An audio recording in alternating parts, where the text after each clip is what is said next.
जया बच्चन ने आज संसद में जो बौखलाहट की है, ऐश्वर्या राय के ऊपर जो ईडी ने जो समन था, उससे जो अमिताभ बच्चन की पत्नी बेचैन हुई है, इस बेचैनी को भी थोड़ा अपने तरीके से समझाइए सर।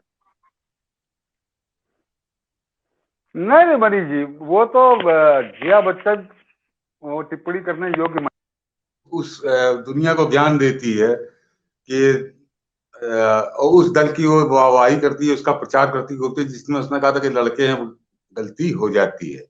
जया बच्चन को शर्म इस बात में नहीं आई थी, जया बच्चन को इस बात पे शर्म नहीं आई कि 19 आतंकवादी जिनको बाद में कोर्ट ने फांसी की और उम्र कैद की सजाएं दी हैं, सारे 19 आतंकवादियों को, उन आतंकवादियों को बिना शर्त रिहा करने का आदेश दे दिया था इसकी पार्टी की सरकार ने।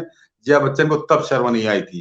तो जया बच्चन, मैं तो ये समझ रहा हूं, मैं जैसे यहाँ अभी लखनऊ में भी छापे पड़े हैं कल, और अब आप बता रहे हैं ऐश्वर्या राय के यहाँ भी पड़े हैं, अभी मेरे संज्ञान में नहीं पूरा मामला हो, लेकिन ऐश्वर्या राय को आज थर्ड सम्मन पे ऐश्वर्या राय की पेशी हुई थी। आज यदि सम्मन पे ऐश्वर्या नहीं पेश होती, जो लगातार बरगला रही थी, जारी होता और ईडी चाहती तो उसे गिरफ्तार भी कर लेती। मैं तो मनीष जी इसको दूसरे तरीके से कह रहा हूं कि मैं तो ये मान रहा हूं कि ये लोग पूरी तरह, क्योंकि जब तुम आतंकवादियों का पक्ष ले सकती, जब उनको छोड़ने की कर सकती हो, तो ये कैसे मान लिया जाए कि तुम निर्दोषों का पक्ष, इसका मतलब तो ये लोग दोषी हैं।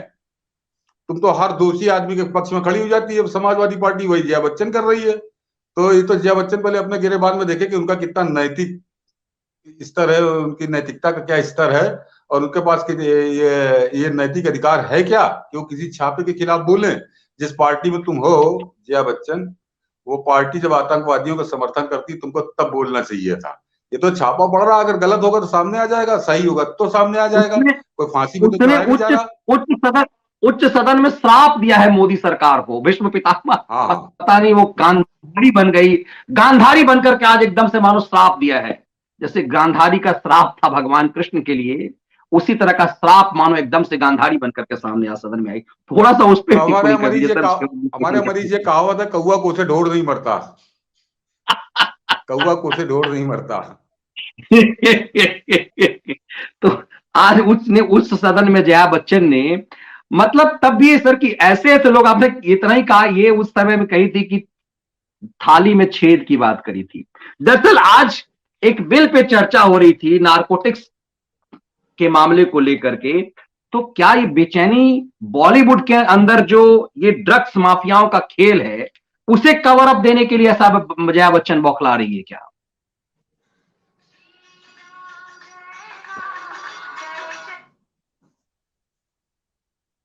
दरअसल आज मैं कह रहा था कि सदन में आज नारकोटिक्स ड्रग्स संशोधन बिल पे चर्चा होनी थी, और उसी बिल पे चर्चा के दौरान जया बच्चन आपा खो गई। उसने पीठ को भी एक तरह से बदतमीजी, पीठ के साथ भी उसने बदतमीजी की, और पीठ के साथ बदतमीजी करने के साथ साथ जया बच्चन अपने लिए बेचैन थी, उसे माननीय माना जाता है। और उसके बाद उसने श्राप दिया और कहा कि मैं श्राप देती हूं कि ये सरकार जो है कुछ दिनों में बर्बाद हो जाएगी, कुछ पूरी तरह से भड़क गई। और ये कहने लगी कि आने वाले दिनों में देखिएगा आपका कितना बुरा हाल होगा, और आप हमारा सम्मान नहीं करते हैं, ऐसा लगता है हमारा, मतलब आपने सम्मान की सदन होती थी, लेकिन सदन का सम्मान करना वो नहीं चाहती थी। दरअसल जया बच्चन पर चर्चा इसलिए सर कि जया बच्चन नहीं, वो अमिताभ बच्चन की पत्नी है। अमिताभ बच्चन आवरण खुद तो ओढ़े हुए हैं और अपनी पत्नी को लाल टोपी वालों के हवाले किए हुए हैं। ये इस देश को समझना चाहिए कि अमिताभ बच्चन का जो नैतिकता का जो ढोंग है, उसे भी समझने की जरूरत है क्या? नहीं, ये बहुत पहले उजागर हो चुका है मनीष जी। जब ये बोफोर्स केस हुआ था, तो उसके बाद तो सब सामने आ गया था, इसीलिए भागा था ये राजनीति छोड़ के। इसने जान रहा था कि मैं फंसूंगा इसमें, तो वहां से इसकी शुरुआत हुई। तो उसके बाद एक चावल कांड हुआ था। वो चावल, जब राजीव गांधी प्रधानमंत्री हुआ करते थे, तो चावल का धंधा ये अरुण नेहरू, अरुण सिंह, ये सब इसको मिलके करते थे। उसका बड़ा हल्ला मचा था। तो उसके बारे में भी वो जो संतोष भारती, उन्होंने अपनी किताब में लिखा है, काफी डिटेल में दिया है। तो ये सब जो है बेईमान लोग हैं, सत्ता के करीबी रह के उसका लाभ उठाते हैं। मैंने कहा ना कि वो सबसे खास बात है कि जया प्रदा पे कितनी अभद्र टिप्पणी आजम खान ने करी थी, तब ये महिला नहीं बोली। बलात्कारियों के बचाव में मुलायम सिंह ने कहा कि लौंडों से गलती हो जाती है, तब ये महिला नहीं बोली। जब हिंदुस्तान के हमला करने वाले आतंकवादियों जो सीआरपीएफ कैंप में हमला किया था, 9 पुलिस वालों को मार डाला था, उन आतंकवादियों के मुकदमे जब अखिलेश यादव ने वापस लिए तब ये महिला नहीं बोली। ये स्वार्थी और बिल्कुल क्या कहूँ, समाज विरोधी महिला है, देश विरोधी महिला है। और अभी जो सुशांत सिंह राजपूत का आत्महत्या वाला केस हुआ था पिछले साल, तब ये महिला बोली कि थाली में छेद कर दो जो बोल रहे हो। तो ये बॉलीवुड के नशेड़ियों पे कभी नहीं बोली।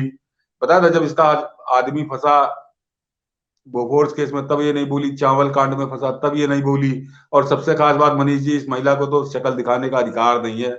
एबीसीएल जो अभी आपने अमिताभ बच्चन की बात की, एबीसीएल कारपोरेशन जो बनाया था उसमें 100 करोड़ रुपए इस देश के नौजवानों के हड़पे थे, अगर आपको याद हो। इसने सबसे बिल्कुल 1,000 रुपए शायद वो लिया था और उसका ये निकला था इतने लाख लोगों ने उसमें अप्लाई किया था कि 100 करोड़ रुपए का घोटाला था। ये हड़प के बैठ गया था। तो वो तो क्योंकि अभी थोड़ा बेलगाम इसलिए हो गई क्योंकि अमर सिंह मर गए। अगर आप याद करिए जब तक अमर सिंह जीवित थे तब तक इसकी जबान नहीं खुलती थी, तब तक बिल्कुल, ये बहुत महत्वपूर्ण बात कही आपने कि जब तक अमर सिंह ठीक ठाक थे, और अमर सिंह ने एक बार धमकी भी दिया था कि ये सब एहसान फरामोश हैं। अमर सिंह ने जया बच्चन और अमिताभ बच्चन के लिए कहा था ये सब एहसान फरामोश हैं।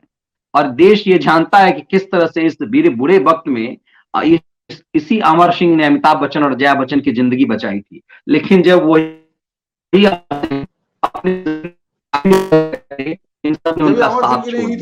जरूरी है जानना कि हाँ बिल्कुल, ये अमर सिंह के नहीं हो सकते, किसके हो सकते हैं, ये चीजें ये बताता। और ये जया बच्चन पे चर्चा इसलिए भी जरूरी थी कि ये लोग इस देश में नैतिकता का पाठ पढ़ाते हैं और अपने अपने ढंग से भी। पीछे जब लाल टोपी की बात प्रधानमंत्री ने कही थी तो बहुत ही अनर्गल किया था, और आपने बहुत अच्छी बात कह दी कि श्राप देने वाला है कौन।